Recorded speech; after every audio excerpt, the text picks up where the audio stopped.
Maraming salamat po sa mga sumusuporta sa ating munting channel Mitsuki Official. Sa mga gustong mag-donate via GCash. Mga master, salamat.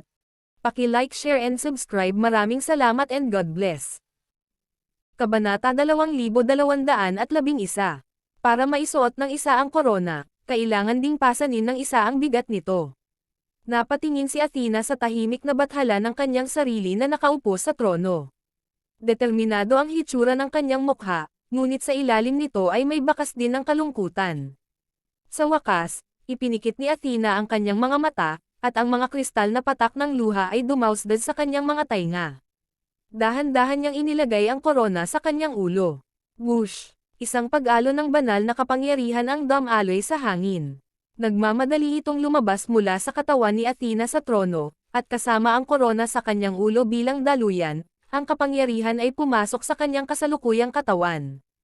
Sa susunod na pagkakataon, unti-unting nagbago ang buhok sa katawan ng papel na kinaroroonan ni Athena. Ito ay naging lila bago lumaki ng mabilis. Ang aura na inilalabas ng kanyang katawan ay patuloy na nagbabago, umaalingaw ng banal na kapangyarihan, na parehong sinaunang at banal. Tila nagbago ang puppet body ni Athena sa loob lang ng isang sandali. Siya, naging totoong Athena. Matapos ang isang matalo, ang Diyos na si Athena na nakaupo sa trono, ay tila nawalan ng suporta. Natamba siya, kumakalabog at naging alikabok. Nagkatinginan sina Alex at Nila.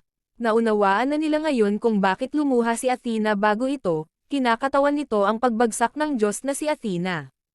Gayunpaman, sa sandaling ito, sa loob ng Sunset Shrine, ang kasalukuyang Athena ay natatakpan ng banal na liwanag. Ang kanyang lilang buhok ay nalilito kahit na walang hangin, at ang korona ng oliba ay nakapatong sa kanyang ulo.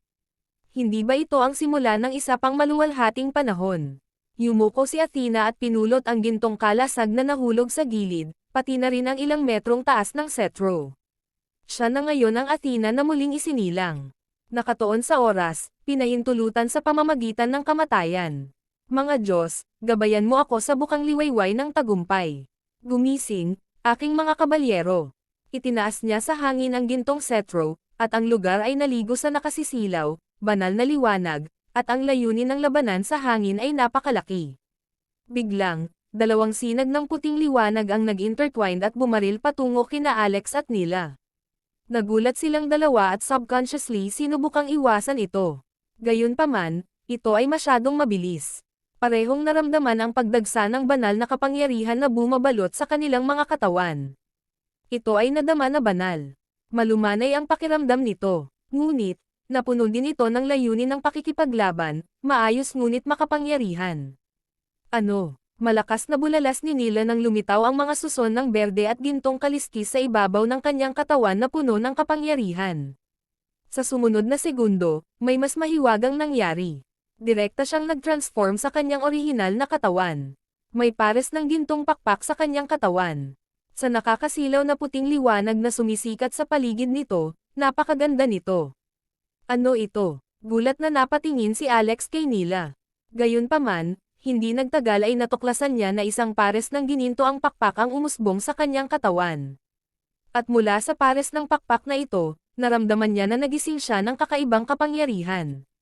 Isang walang katapusang halaga ng banal na kapangyarihan ang sumugod sa kanyang katawan. Ang kanyang mga meridian ay sumabog, at lahat ng 99 na gintong core ay napuno ng banal na liwanag. Ito ay kapansin-pansin. Ang scepter ni Athena ay huminto ng isang beat, at ang kanyang purple na buhok ay sumayaw ng ligaw sa hangin, at ang kanyang gintong kalasag ay nakahawak sa kanyang harapan. Manilbihan, aking mga banal na banal. Kabanata 2212. Mga banal na banal.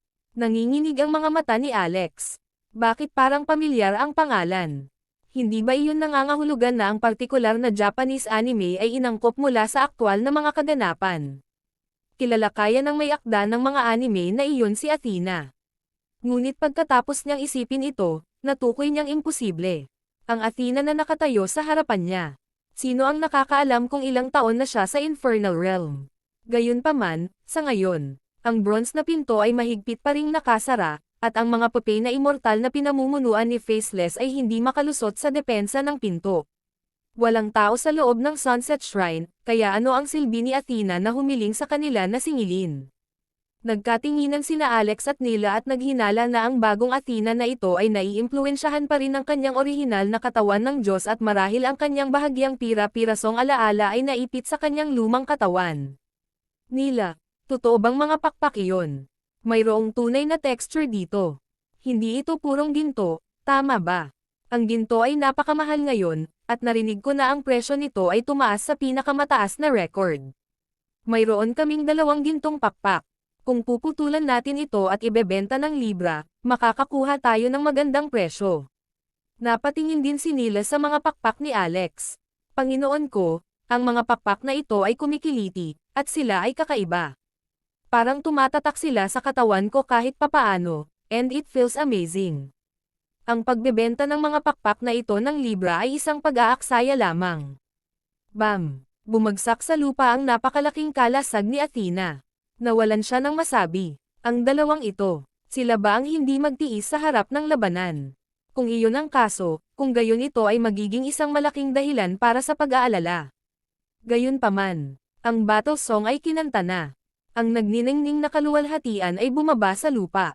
Sa sandaling lumabas sila, imposibleng bumalik. Sisingilan, nagising ang tunay na Diyos. Kinuha niya ang kanyang malaking kalasag, at ang kanyang 3 metrong taas na gininto ang cetro ay naging isang walang katulad na matalas na sibat. Ang kanyang katawan ay natatakpan ng gininto ang baluti, at humakbang siya pasulong, umaakyat sa direksyon ng tansong pinto. Nang nasa kalagitnaan na siya ng lugar, kusang bumukas ang tansong pinto. Ang mga papay na immortal sa ilalim ng utos ni Faceless ay nagmamadaling pumasok. Hindi lahat ng mga puppet na ito ay gwapo at maganda. Ang isang malaking bahagi ng mga ito ay mukhang gawa sa iba pang mga materyales. Ang ilan ay gawa sa bato, ang ilan ay natatakpan ng apoy, at ang ilan ay anyong mga demonyong hayop. Soberano ng sanctuary, sibat ng banal na labanan. Sumugod si Athena sa bilog ng labanan, pinalabas ang kanyang buong lakas. Sa isang iglap, ang mga ulo ay pinagulong-gulong. Halos malaglag ang panga nina Alex at Nila sa lupa dahil sa gulat matapos makita ang ilang segundo lamang ng labanan. Masyadong malakas si Athena, gaya ng inaasahan mula sa diyosa ng digmaan mula sa mga Griego. Habang lumalaban si Athena, isang lagnat ang damaloy sa katawan nina Alex at Nila. Ang walang sawang pagnanasa sa labanan ni Athena ay tila nakakaapekto sa kanila. Sa susunod na segundo, hinawakan ni Alex ang reflective eye at gumawa ng 7 salamin na imahe ng kanyang sarili bago sumabak sa labanan. Dagandong, si Nila ay kasambahay ni Alex at nakakontratang alagang hayop, kaya natural lamang na kailangan niyang manatiling malapit sa kanya. Nag-iwas ng tingin si Athena sa kanila, lalo na sa misteryosong mirror image technique ni Alex, bago tuluyang nakaramdam ng ginhawa. Isa lamang siyang nag-iisang commanding officer, at kahit na magising ang kanyang tunay na katawan, hindi niya magagawang pigilan ang mga pag-atake ng napakaraming puppet ng mag-isa. Sacred Battle Hymn, Will of the Gods. Bam! Bam! Bam! Patayin silang lahat. Nalaman ni Alex na sa basbas ni Athena, ang kanyang sariling lakas sa pakikipaglaban ay dumami ng ilang beses. At kahit hindi gumamit ng 10-point forbidden spell, madali pa rin niyang matalo ang mga papay na immortal na kanyang kinakalaban. Tapang, simboyo ng damdamin, proteksyon. Ang lahat ng mga damdaming ito ay biglang pumasok sa kanyang isipan. Para siyang na-brainwash. Resonating with Athena. Ito ay isang kakaibang pakiramdam, ngunit ito ay tunay na totoo. Mahirap ipaliwanag ang mga salita, ngunit parang kinokontrol ang kanyang katawan, bawat pag-iisip at bawat cell sa kanyang katawan. Labanan, laban, laban. Kabanata 2213. Sunod-sunod na bumagsak sa lupa ang mga immortal na papay. Marami sa kanila ang hindi man lang nag-iwan ng mga bangkay. Kadalasang gumagamit ng napakagandang estilo ng pag-atake, si Athena ay magiging sanhi ng direktang pagsabog ng katawan ng papay, na naiwan lamang ang batas na bato sa lugar nito. Kaya, parami ng parami ang mga batas na bato na nagsimulang mag-ipon sa lupa. Ang hindi mabilang na mga papay na immortal ay bamahan na sa Sunset Shrine. Sa loob ng templo, ang mga tanawin ng labanan, gayon din ang laman at dugo, ay makikita sa lahat ng dako. ******, Panginoon ko, Ano ang nasa loob ng dambanang ito? Sa labas ng Sunset Shrine, sa isang random na lagusan, si Donovan Orlando at ang kanyang natitirang mga tauhan ay tahimik na nagtatago. Punong-puno, halos tulad ng isang pulutong ng mga langgam, napakaraming papel na immortal sa harap ng dambana. Hindi talaga nila makita ang nangyayari sa loob. Nawala ni Donovan ang kanyang 4 na nabasag na Chaos Beads, kaya syempre, tumanggi siyang umatras ng ganoon na lang. Masyadong malaking kawalan iyon para sa kanya. Nagtago sila at nagayos at inasikaso ang kanilang mga sugat para gumaling. Pagkatapos, nilaybot nila ang buong Infernal Realm para hanapin ang kinaroroonan nina Alex at Nila. Ang huling bagay na inaasahan nila ay ang makahanap ng isang hindi kapani-paniwalang marilag na dambana at ang malaking labanan na sumiklab. Hindi mahalaga. Hindi mahalaga kung sila ay mabuhay o mamatay sa loob doon, lahat ng ito ay isang magandang bagay. Nandito lang kami para umani ng mga benepisyo sa huli. Kapag tapos na sila, doon na tayo lalabas. Ang dami lang ng lost stones mula sa mga papel na immortal na ito ay kukuha ng napakalaking halaga ng pera. At saka, huminto si Donovan at sinabing, naaalala mo ba ang sinabi ni Faceless noon? Ang bagay na gusto niya ay tinawag na Jade of Six Paths, tama ba? Itinuring niya akong tanga. Akala niya ay hindi ko alam na ang Brahman sect ay umiral dito noong sinaunang panahon, kung saan ang isang dakilang emperador mula sa Stormer sect ay tinatakan ito ng 3 Jade of Six Paths fragment. Pagkatapos, ito ang naging lugar na kilala natin bilang Infernal Realm. Ang 6 na kawalang hanggan, ang simula ng lahat ng langit at lupa at pinakamataas na espiritual na kasangkapan ng prehistoric period. Ang mga fragment lang ay isang makapangyarihang magic weapon. Kung naaalala ko ng tama, ang fragment ng 6 eternities ay nasa loob ng shrine na ito. Puno ng pananabik ang mukha ng matandang babae na nasa tabi niya nang marinig niya ito. Sa sandaling iyon, isang gintong sibat ang tumusok sa katawan ng hindi mabilang na mga pupe at bumagsak sa hangin, bumulusok ng marahas sa lupa. Nagkataon na malapit din ito sa pinagtataguan ni Donovan at ng iba pa. Clatter. Ang mga katawan ng puppet immortals ay nagkapira-piraso, at 7 hanggang 8 piraso ng iba't ibang kulay na batas na bato ang nagkalat sa lupa. Ang mga mata ni Donovan at ng iba ay nakatuon sa gintong sibat. Ang sibat na ito ay umiikot na may banal na liwanag, at napakalakas na divine power. Maaari ba itong isang banal na sandata? Agad na napuno ng inggit ang mga mata ni Donovan. Natitiyak niya na ang sibat na ito ay hindi basta-bastang ordinaryong sandata. Pagtingin niya sa paligid, nakita niyang walang nakatingin sa gintong sibat na ito, at wala ring darating para kunin ito. Kaya agad siyang tumalon mula sa hukay at sumugod sa abot ng kanyang makakaya. Hinawakan niya ng isang kamay ang sibat, balak niyang kunin para sa sarili niya. Gayunpaman, isang boses ang umalangaw-ngaw sa puso ni Donovan. Labanan, aking mga banal na banal. Sunugin ang iyong munting universo. Kailangan ka ng mga Diyos. Sabi nito. Ang pagpilit ng Diyosa. Nataranta agad si Donovan. May paniniwalang handa siyang mamatay para sa kanya, pati na rin ang lakas ng loob na biglang sumibol sa loob niya. Hinawakan niya sa isang kamay ang gintong sibat at kinuha ang sinaunang kampanang tanso mula sa palasyo ng kanyang isip. Sing-sing. Ang tunog ng kampana ay malawak at malakas, at ang universo ay kumikinang ng napakatalino. Ang langit at lupa ay tila namumutla kung ihahambing, at ang universo ay tila umuugoy. Ang walang katapusang bilang ng mga papel na immortal ay pinigilan ng tunog ng kampana. Para naman kay Donovan, sumugod ka at ibalik ang gintong sibat kay Athena. Panginoon ko, anong meron? Nabaliw na ba? Bakit siya tatakbo doon ngayon at ibabalik ang sibat? Nang ang matandang babae at ang iba ay nalulunod sa pagkabalisa, hindi alam ang gagawin, isang malakas na kalabog ang yumanig sa lupa. Muling binawi ng sibat ni Athena ang buhay ng 12 papel na immortal at bumulusok sa lupa sa pamamagitan ng mga paa ng matandang babae. Ano ang nangyayari? Ang ilan ay namangha sa nakita, habang ang ilan ay nawalan ng masabi. Gayunpaman, ang kamay ng matandang babae ay naabot na at hinawakan ang sibat. Kabanata 2214. Huwag mong hawakan ang sibat. Kakaiba ang lance na iyon. Sinubukan ng ilang tao na balon ang matandang babae. Gayunpaman, huli na. Ang matandang babae ay gumuhit ng gintong sibat at sumugod din patungo sa larangan ng digmaan, sumisigaw habang siya ay naglalakad. Para sa tagumpay, para sa Diyosa. Kalimutan ang tungkol sa kung paano natulala ang natitirang mga alagad ng Sun Shrine, maging si Donovan at ang matandang babae ay nataranta. Kahit na sila ay naniningil, ang kanilang pakiramdam sa sarili ay hindi pa nawala sa lahat gayunpaman, hindi nila inaasahan na sila ay ganap na maaamoy ng maalab na salpok na umuungal sa loob nila at na halos hindi nila makontrol ang kanilang sarili. Ano ang ginagawa ko? Bakit ako naging ganito? Ay, hindi ko na makontrol ang katawan ko. Habang nag-aaway silang dalawa, pinagdudahan nila ang kanilang sariling pagkamatay. Nakita ni Donovan si Alex na may mga pakpak sa kanyang likod at daan-daang espada ang umiikot sa kanyang katawan na parang isang uri ng hilingan ng karne, na buong tapang na nakikipaglaban upang pumatay.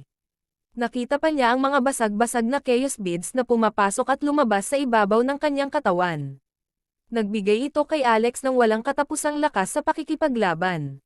Binilang ni Donovan na mayroong 8 na basag na chaos beads. Siya ay naging kilig na hindi masasabi. Ang taong ito ay may 4 na basag na chaos beads din sa kanya. Teka, hindi, ano ang malabong anino ng isang puno sa kanyang katawan? Mayroon itong masalimuot na koneksyon sa Chaos Beads. Siguro, iyan ba? Iyan ba ang Chaos Tree? O Diyos ko, iyon ang numero 1 prehistoric na banal na puno, ang Chaos Tree. Ito ba talaga ang nasa isip niyang palasyo? Nakakaloka. No wonder madali niyang maaga ang Chaos Beads ko. Kailangan kong makuha. Dapat makuha ko ito. Isa lahat ng mga gastos. Ang puso ni Donovan ay halos sumisigaw sa pananabik. Ang paglalakbay sa pagkakataong ito ay sulit at tiyak na ang pinakamalaking pagkakataon sa kanyang buhay. Hanggat kaya niyang kunin ang taong ito, tiyak na magkakaroon siya ng mas kahanga-hangang kapalaran. Magiging invincible pa siya sa buong mundo. Siyempre, iyon ang mga nasa isip niya.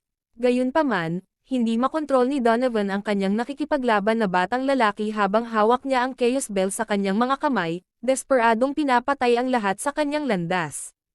Sa puntong ito, wala na itong silbi kahit na ayaw na niyang lumaban pa. Napakaraming papel na immortal. Kanina, ang impormasyon ni Nila ay medyo hindi tumpak. Hindi dahil hindi naging matagumpay ang Puppet Immortals ng Bramsec. Sa katunayan, naging sila noon. Gayunpaman, ang plano ay nalaman ng mga nakatataas ng Undead Clan, at ang Undead Queen, si Juvia, ay personal na pumunta sa larangan ng digmaan upang harapin sila, na hinayaan ang isang uri ng insekto mula sa abis na mahawahan sila. Ang Puppet Immortals ng Bramsec ay halos walang imyunidad sa mga ganitong uri ng demonyong insekto. Kapag nahawa na sila, magre-rebelde sila at magiging taliban ng mga undead. Sa sandaling ito, nakikipaglaban si Alex habang isinasaalang-alang niya si Donovan. At ang Chaos Bell sa kanyang kamay. Ang taong ito ay talagang isang anak na kayamanan. Ang dami ng kayamanan sa kanya ay walang katapusan. Kahit na hindi niya makita kung ano ang kampana, ang enerhiya ng engkanto na nakapaligid dito ay hindi mapag-aalinlanganan, pati na rin ang enerhiya ng chaos na nahalo dito. Ito ay tila hindi may iwasang nauugnay sa Chaos Tree sa kanyang isip palasyo. Sa wakas, dahil sa susunod na alon ng mga papel na immortal na sumugod, napalapit sina Alex at Donovan. 2 metro lang ang layo ng dalawa sa isa't isa. Boom, boom. Ilang Puppet Immortals ang napaatras. Tumingin si Donovan kay Alex at nagtanong, nasa loob mo ang Chaos Tree. Sandaling natigilan si Alex. Hindi niya inaasahan na matalas ang pandaman ni Donovan para makita ito.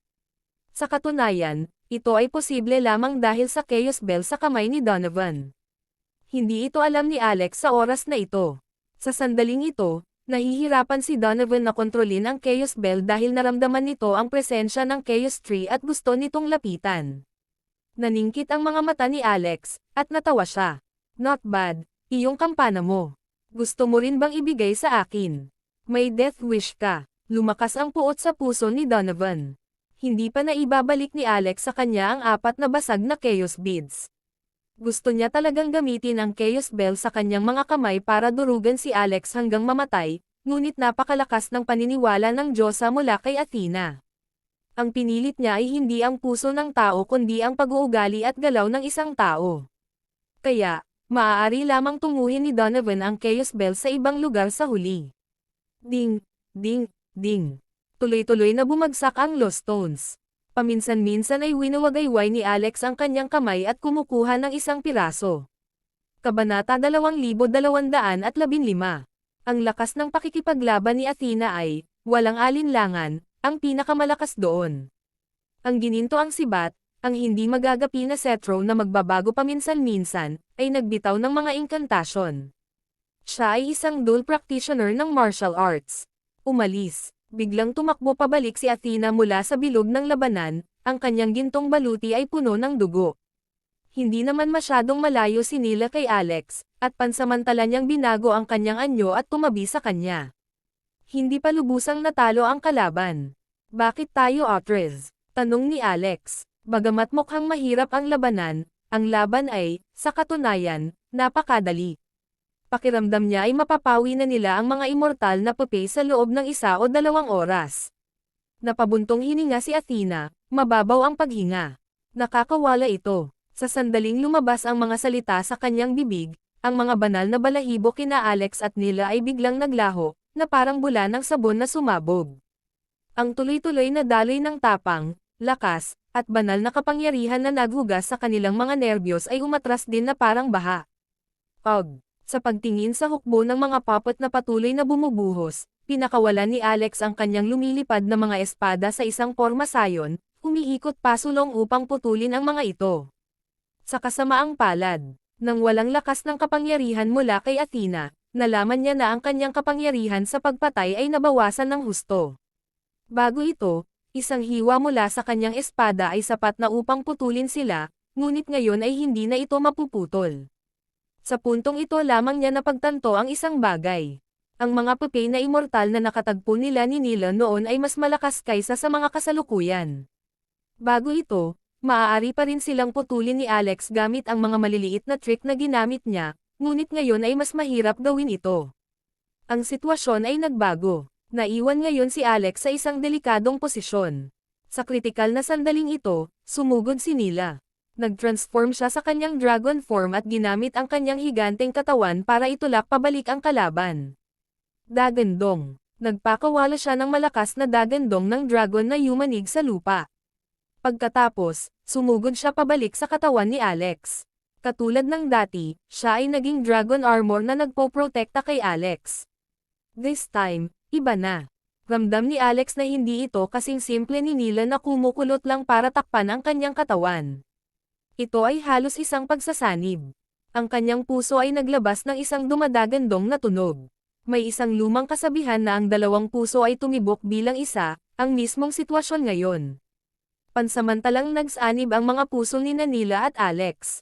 Ang puso ay ang kakanyahan ng isang tao. Ito ang pinagmumulan ng lahat ng kapangyarihan. Ngayon, naramdaman ni Alex ang isang malaking kapangyarihan na lumabas sa kanyang puso. Kahit na walang divine power boost ni Athena, nararamdaman pa rin ni Alex ang walang katapusang daloy ng kapangyarihan at tapang na dumaloy sa kanya. Patayin. Ang 7 Blades of Death ay lumipad palabas. Ang ulo ng isang pupe na walang kamatayan ay inilunsad ng mataas sa kalangitan, ang leeg nito ay bumubula ng isang haligi ng dugo nang hindi bababa sa kalahating metro sa kalangitan. Ano ba? Napatulala si Donovan, at ang kanyang mga mata ay puno ng inggit at selos. Ang pagkakaroon ng Benares Dragon bilang isang alagang hayop doon ay talagang napakagandang gamit. Ang gayong banal na hayop ay nakakita ng pabor sa mga mata ng langit at lupa. Paano magkakaroon nito ang isang murang tao tulad ni Alex? Dapat sa kanya ito. Nagtiwala ulit si Alex. Magpapakawala na sana siya ng isa pang ultimate move at ipagpatuloy ang pag-atake sa mga puppet immortal nang biglang sumulpot si Athena at hinawakan siya. Umalis. Pero, hindi nagpaliwanag si Athena bagkos ay hinayla siya diretso sa loob. Pagkatapos, ikanawin niya ang kanyang mga kamay, nagbabalak na isara ang mga pintuan ng dambana. Ngunit sa sandaling ito, marahas na nag-vibrate ang mga tansong pinto, at ang boses ng isang babae ay umalangaw-ngaw, Athena, kapatid ko. Patay ka na ba? Kabanata 2216. Sa harap ng pintuan ng Sunset Shrine, libo-libong mga pupe na immortal ang maayos na inayos ang kanilang mga sarili sa dalawang hanay, na nagbibigay daan sa isang daanan.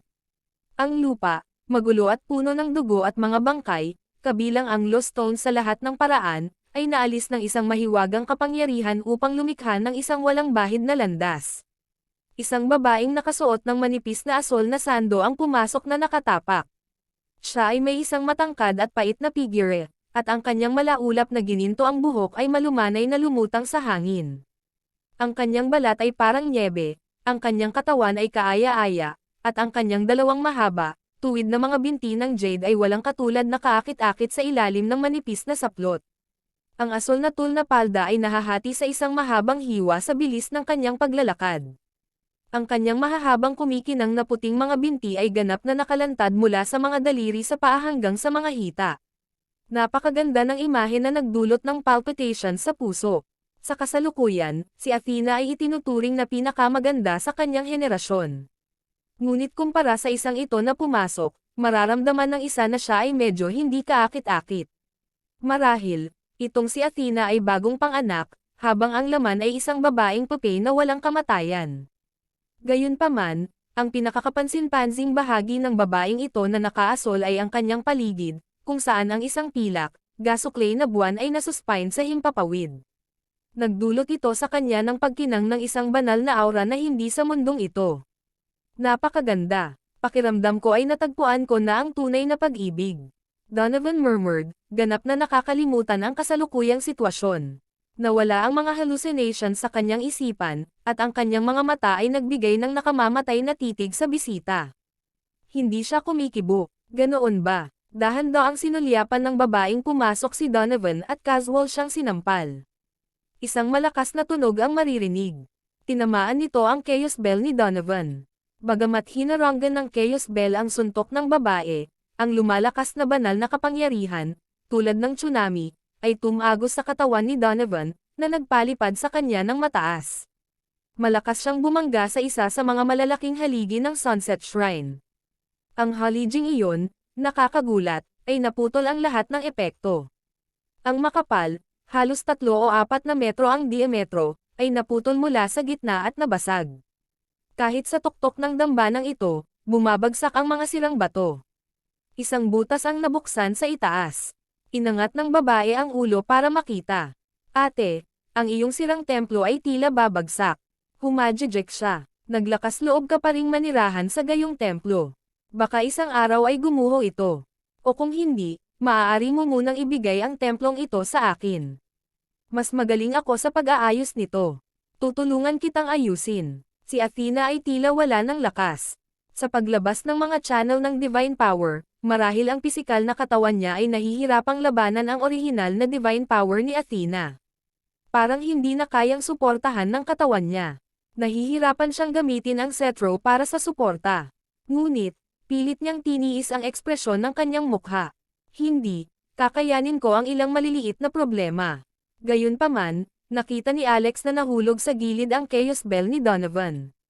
Ito ay dapat na isang bagay na mabuti. Tumakbo siya habang sinasabi kay Donovan, "Kuya, okay ka lang. Tingnan mo, nalaglag ang sandata. Medyo nasira daw. Pero ayos lang. Babawiin ko ito at ayusin para sa iyo." Sumugod siya at sinubukang alisin ang Chaos Bell. Ang mga mata ni Donovan ay namumula sa pagnanasa, at malapit na siyang magmura. "Ikaw anak ng isang asong babae, ninakaw mo ang aking Chaos Pearl, at ngayon gusto mong nakawin ang aking Chaos Bell. Sa tingin mo ba ako ay isang tanga?" Inilabas niya ang kanyang tunay na diwa at sinubukang bawiin ang Chaos Bell. Sa hindi inaasahan, isang malaking puwersa ang dumaan. Yung babaeng nakablo. Agad niyang pinulupot ang sarili sa Chaos Bell at mabilis itong hinawakan, medyo espesyal ang kampanang ito. Sa sumunod na segundo, gayunpaman, itinapon niya ito. Sa kasamaang palad, ito ay nasira. Hinagis niya ito sa direksyon ni Alex. Hindi pa banggitin ang nakakatakot na bilis nito, naglalaman din ito ng walang hanggan na banal na kapangyarihan. Kabanata 2217. Sa pagkakataong ito, handa na siyang patayin si Alex gamit ang Chaos Bell na ito. Nang makita ni Alex ang eksenang ito, natuwa siya. Talagang tinulungan siya ng Diyos. Hindi man lang siya umiwas, diretsyong sinalo ito ng kanyang kamay. Boom! Sa sandaling yakapin ng mga kamay ni Alex ang Chaos Bell, isang malaking puwersa ang nalipat sa kanyang katawan. Halos parang bulalakaw ang tumama dito, lumipad ang buong katawan niya. Isang malaking butas ang nontog sa dingding ng Sunset Shrine. Si Alex at ang Chaos Bell ay bumagsak at nawala. Sa kabutihang palad, ang babae ay sumanib sa katawan ni Alex. Higit pa rito, salamat sa impenetrable defense ni Alex at sa mystic armor ng Genbo, hindi siya madaling napatay. Ngunit nakita rin niya na ang babae ay medyo sophisticado, kaya't siya ay nagpakapatay. Tumalsik si Donovan habang nakatingin. Iyon ang kanyang Chaos Bell. Umakyat siya, sinusubukang kunin ang Chaos Bell. Ang babaeng nakaasul, gayunpaman, na nakikita siyang parang isang hindi matatalo na maliit na malakas na lalaki, tila medyo galit. She then said to Athena, "Ate, mukhang maganda pa ang mata mo. Ang mga banal na pinili mo lahat ay may ilang uri ng kakayahan. Ngunit, ito na ang wakas." Sa pagkakataong ito, ang asul na gasuklay na buwan sa paligid niya ay biglang lumabas ng marahas. Boom! Tinamaan nito si Donovan. Bilang resulta, isang napakalaking nakanganga na hukay ang nagbukas sa bakuran ng dambana. Wala na si Donovan. Para siyang nagsingaw. Binawi ng blonde na babae ang curved blue moon. Na may kakaibang ngiti sa kanto ng kanyang buwan, sinabi niya kay Athena, "Mahal kong kapatid, ikaw at ako dapat ang pinakamalapit sa magkakapatid. Dapat magkampihan kami pero tingnan mo kami ngayon. Para sa isang patay na lalaki, kaming magkakapatid ay lumaban sa loob ng libu-libong taon. Worth it ba siya? Artemis, ginawa ko ito para sa iyo," sagot ni Athena. Ang babaeng nasa harapan niya pala ay sariling kapatid ni Athena na si Artemis. "Para sa akin. Pagkatapos, ibigay mo sa akin ang natitirang mga pupi na immortal ng Brahman sect, at maaakay kita sa kaluwalhatian ng mga panahon." Nakangiting sambit ni Artemis. Si Athena, gayunpaman, ay mahigpit na tinakpan ang kanyang mga labi. Maya-maya, nagsalita siya na parang pinakawalan ng hininga. "Kalimutan mo na, Artemis. Ang aking pisikal na katawan ay nawasak. Ang katawan ng pupi na walang kamatayan ay hindi maaaring sumanib sa aking banal na kapangyarihan. Pagkatapos ng mahabang laban, kailangan kong magpahinga. Dapat akong bumalik sa santuwaryo. 2,000 taon na ang nakalipas, at ngayon ay natupad ko na ang pangako ko sa kanya. Artemis, kapatid ko, dahil gusto mo ang iba pang mga pupi na immortal, kunin mo silang lahat." Sa kamay ni Athena ay dumating ang isang kristal na susi na kumikinang sa liwanag ng mga bituin at buwan. Tuwang-tuwa si Artemis at agad na lumapit dito. Medyo natarante siya noong una. Masyadong maayos ba ang lahat ng ito? Noon ay tila nasa malagim na kalagayan ang katawan ni Athena. Ang banal na kapangyarihan ay tumagas mula sa tila isang bulsa na may mga butas. Maging ang kanyang katawan ay tila pumutok ng mabilis na lumabas ang dugo mula sa bitek na balat at nabahiran ng pula ang kanyang damit. Napaluhod si Athena. Tumingin sa kanya si Artemis na parang may iniisip na malalim. Sa sumunod na segundo, hindi nahawakan ni Athena ang kristal na susi, at nahulog ito sa lupa. Sa pagkakataong ito, si Artemis ang unang nakapulot nito. "Ate, salamat sa pagbibigay mo sa akin ng susi." Biglang bumulaga ang kristal na susi ng isang gintong ulap ng liwanag, na agad na bumalot kay Artemis. Sa sahig ng Sunset Shrine kung saan nakatayo si Artemis, ang banal na bakal ay lumabas, ganap na ikinulong si Artemis. Kabanata 2218. Ito ay santuwaryo ng Rashomon. Si Artemis ay ikinulong ng banal na bakal. Nagpumiglas siya ng husto, ginamit ang lahat ng kanyang lakas upang sabog ang banal na hola na bakal. Sa kasamaang palad, bagamat winalis niya ang lahat, ang kanyang kapangyarihan ay walang epekto sa banal na bakal na ito. Sa katunayan, ginawa rin niyang scimitar ang asul na tubig na kurbadong buwan sa paligid niya at marahas na hinampas ang banal na bakal. Ang lahat ng kanyang mga pag-atake ay tila tumama sa kawalan, gayunpaman. Di kahit isang tunog ay hindi makagawa, na parabang ang banal na bakal na ito ay wala. Gayunpaman, nagawa nitong ikulong ang kanyang katawan. Sa sandaling ito, sa wakas ay naunawaan na ni Artemis. Ang kanyang kapatid na si Athena, ay nagpanggap na inakay siya sa Sunset Shrine. Gusto niyang tumayo sa ganitong posisyon, para makuha ang kristal na susi. Dam, Athena, tuso ka pa rin gaya ng fox. Kaya naman, sumuko siya sa pagputol ng banal na bakal. Sa puntong ito, alam na alam niya na hindi niya kayang buksan ang santuwaryo ng Rashomon sa kanyang kakayahan. Ito ay isang special na hola sa pagitan ng tunay at hindi totoo. Sa kasamaang palad, hindi mahusay si Artemis sa spatial domain. Ang paggamit ng malupit na puwersa ay hindi epektibo. Ilang beses umubo si Athena at samuka ng subo ng dugo. Hawak ang kanyang cetro, tumayo siya. Artemis, maiintindihan mo ako. Baliw ka. Nababaliw ka na, sigaw ni Artemis. Sinasak mo talaga ang laman ng tatay ko para hulihin ako at palabesin. Ang katawan ng babaeng ito na walang kamatayan ay hindi makatiis sa iyong banal na kapangyarihan. Hindi ka magtatagal. Tumawa si Athena. Hanggat ligtas ka, hindi mahalaga kung ano ang mangyari sa akin. Baliw, psycho. Galit na sigaw ni Artemis. Si Athena ay kilala bilang diyosa ng karunungan, at ang kanyang mga pamamaraan ay walang hangganan. Kaya, sa loob ng 2,000 taon na siya ay nakulong sa impyernong kaharian na ito, naging maingat si Artemis sa kapatid na ito. Sa pagkakataong ito, nang makitang malapit na siyang mamatay, na ang kanyang pisikal na katawan ay nawasak at nawala, ang mahigpit na mga tali sa kanyang puso ay tuluyang kumalas, at kinuha niya ang kristal na susi. Sa hindi inaasahan, ito ay talagang isang checkmate, isang sitwasyong inilatag ni Athena sa kabayaran ng kanyang sariling buhay. Bakit hindi mo maintindihan? Bakit hindi mo ako maintindihan? Ang nakaraang mundo ay tiyak na mapahamak. Ang Undead Queen ay ang kinabukasan ng mundo. Malapit na ang muling pagbubukas ng sanctuary. Ayaw mo bang iligtas ang kapatid mo? Athena, bitawan mo ako. May paraan ako para mabuhay ka ulit. Napailing na lang si Athena. Sa panahong tulad nito, maging ang muling pagbubukas ng santuwaryo ay magiging walang kabuluhan. Huminga siya ng malalim. Dahan-dahan siyang tumayo. Magiliw na sumayaw ang kulay ube niyang buhok. Ang bitik na balat sa kanyang katawan ay mabilis na gumaling, at ang kanyang dagwang hitsura ay biglang napalitan sa orihinal na walang kamali-mali na purple na buhok na kagandahan na tila siya ay may nagamit na supernatural na kakayahan sa paglilinis sa sarili. Niloko ka na naman. Athena, isa ka lang drama queen. I really doubt na may natitira pang totoo sa katawan mo. Matapos itong makita, sisabog na si Artemis sa sobrang galit. Sinungaling, malaking sinungaling. Sa kanyang katalinuhan, paanong hindi siya makakasabay sa kapatid na ito?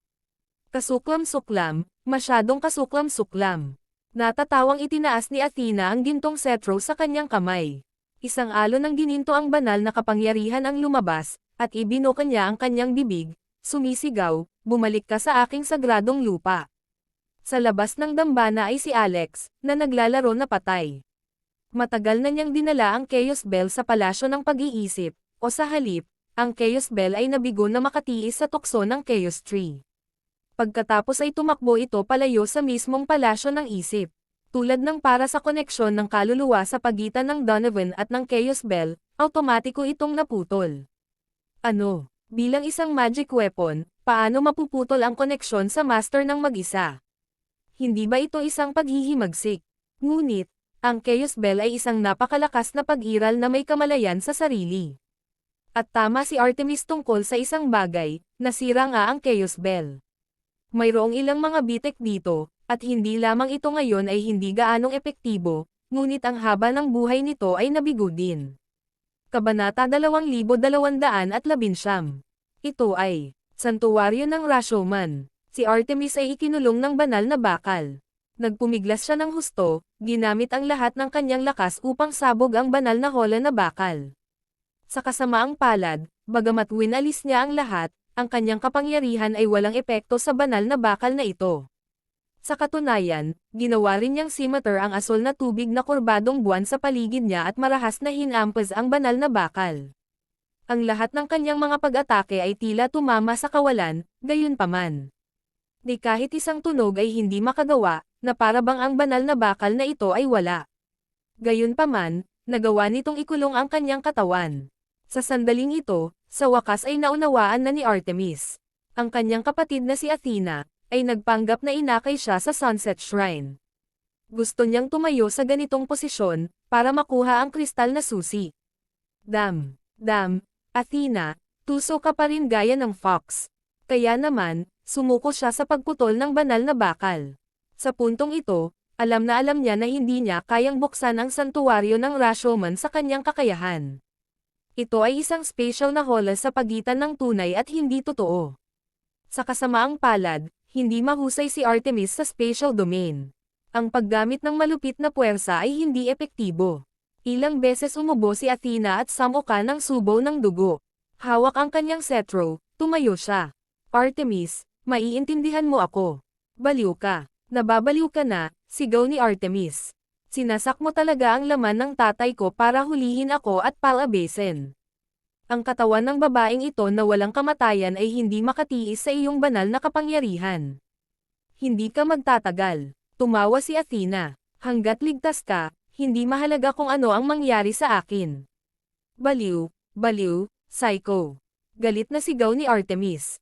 Si Athena ay kilala bilang diyosa ng karunungan, at ang kanyang mga pamamaraan ay walang hangganan. Kaya, sa loob ng 2,000 taon na siya ay nakulong sa impyernong kaharian na ito, naging maingat si Artemis sa kapatid na ito. Sa pagkakataong ito, nang makitang malapit na siyang mamatay, na ang kanyang pisikal na katawan ay nawasak at nawala, ang mahigpit na mga tali sa kanyang puso ay tuluyang kumalas, at kinuha niya ang kristal na susi. Sa hindi inaasahan, ito ay talagang isang checkmate, isang sitwasyong inilatag ni Athena sa kabayaran ng kanyang sariling buhay. Bakit hindi mo maintindihan? Bakit hindi mo ako maintindihan? Ang nakaraang mundo ay tiyak na mapahamak. Ang Undead Queen ay ang kinabukasan ng mundo. Malapit na ang muling pagbubukas ng sanctuary. Ayaw mo bang iligtas ang kapatid mo? Athena, bitawan mo ako. May paraan ako para mabuhay kang muli. Napailing na lang si Athena. Sa panahong tulad nito, maging ang muling pagbubukas ng santuwaryo ay magiging walang kabuluhan. Huminga siya ng malalim. Dahan-dahan siyang tumayo. Magiliw na sumayaw ang kulay ube niyang buhok. Ang bitik na balat sa kanyang katawan ay mabilis na gumaling, at ang kanyang dagwang hitsura ay biglang napalitan sa orihinal na walang kamali-mali na purple na buhok na kagandahan na tila siya ay may nagamit na supernatural na kakayahan sa paglilinis sa sarili. Niloko ka na naman. Athena, isa ka lang drama queen. I really doubt na may natitira pang totoo sa katawan mo.